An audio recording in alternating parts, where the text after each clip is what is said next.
Good evening, everyone. This is K2X. Today, I'd like to talk about something I call types of Kuyokuyo. Kuyokuyo forms, or the different forms of lingering worries and mental ruminations. As part of what I call K2X University, I've been working on organizing those forms so they're easiest to understand. Until now, I've talked about things like the Kuyokuyo mire, the self-deprecating Kuyokuyo, and the confident Kuyokuyo. But tonight, I want to explain the whole structure behind them. You should see the diagram here. The lower half represents what I call the Kuyokuyo mire. As you move upward, it shifts into the confident Kuyokuyo. So the lower half is where you think, and the upper half is where you stand tall.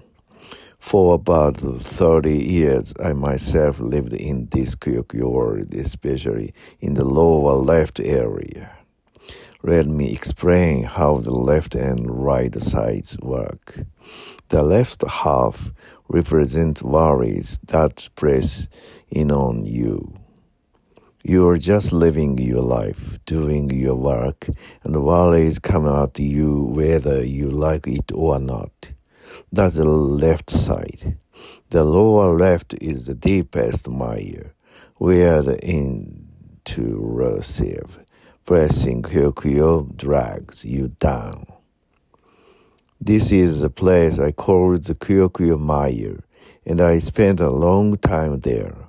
Now when you manage to lift yourself out of that mire, while the worries are still pressing in from the left, you begin to reach a more insightful state in the upper left. This is where you start observing yourself, stepping back and rising upward. You are still dealing with worries, but you are no longer drawing. There is a kind of relief there. On the right side, the character of Kuyokuyo changes. This is no longer passive or reactive. The right side is where you yourself initiate things. Here, Kuyokuyo arises not because something pushes on you, but because you actively push forward and take action. At the upper right is what I call the awakened Kuyokuyo, the most advanced or elevated state among the four quadrants, four forms in this model. You initiative challenges, you learning, you take risks, and your Kuyokuyo reflects that heightened engagement. Meanwhile, the lower right is where, despite taking initiative, you end up falling into the mire again. This is what I call the runaway Kuyokuyo, where your own momentum pulls you downward. So these are the four forms I've identified within the Kuyokuyo forms framework. By the way, earlier I used the English word swamp when I talking about the lower section, but I realized that the swamp refers too strongly to an actual physical wetland, since what I mean is more like a psychological thinking state. I decided to switch to the word mire, which better captured the metaphor of getting mentally stuck. So, From now on, I'll refer to it as the Kuyokuyo mire. Now, if you ask which of the four in the best state, well, I'm not sure. The upper right awakened state looks ideal, but being in a constant state of awakening exhausting. The left side, where you make use or incoming energy rather than always attacking, has value too. In sum, it's not that one form is absolutely better than the forms, others.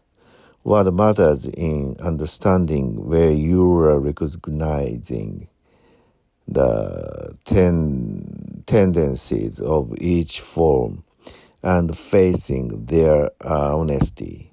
Even when you fall into the mire, or whether the worries press in on you or even when you fall despite taking initiative, there's value in acknowledging it, standing in that place, honesty, and learning from it.